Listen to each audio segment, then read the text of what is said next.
নির্বাচন নিয়ে সরকারের অবস্থান বিদেশিদের স্পষ্ট করা হয়েছে বলে জানিয়েছেন পররাষ্ট্র উপদেষ্টা। ৩ বছরের লক্ষ্য ধরে বাজেট প্রণয়ন করা হয়েছে বলে জানিয়েছেন অর্থ উপদেষ্টা। ঈদ যাত্রায় বাস মালিকরা সরকার নির্ধারিত ভাড়ার বাইরে নেবে না বলে জানিয়েছেন স্বরাষ্ট্র উপদেষ্টা। সরকারি চাকরির অধ্যাদেশে পর্যালোচনায় উচ্চ পর্যায়ে কমিটি হচ্ছে বলে জানিয়েছেন উপদেষ্টা আসিফ নজরুল। 15 জুলাইয়ের মধ্যে জাপানে ভোটার রেজিস্ট্রেশনের কার্যক্রম শুরু হবে বলে জানিয়েছেন মহাপরিচালক এনআইডি। প্রস্তাবিত বাজেট নব্য ফ্যাসিবাদী রাজনৈতিক দর্শনের প্রতিফলন বলে মন্তব্য করেছেন জাতীয় পার্টির চেয়ারম্যান জিএম কাদের।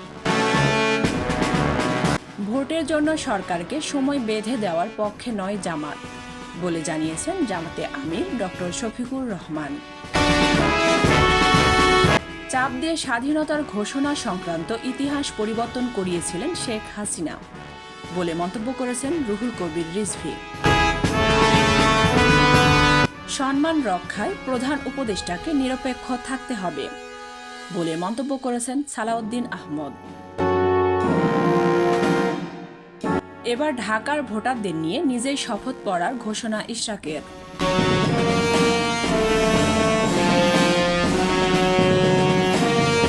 $1,174 কোটি টাকার ঋণ জালিয়াতি, সালমান এফ রহমান ও তার ছেলের বিরুদ্ধে দুদকের 2 মামলা। স্বাস্থ্য কার্ড পাচ্ছেন 36 জেলার 4,551 জুলাই যোদ্ধা।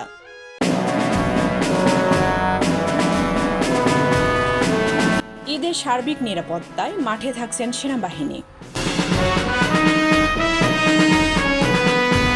সাতক্ষীরায় রেল লাইন প্রকল্প বাস্তবায়নের দাবিতে মানববন্ধন।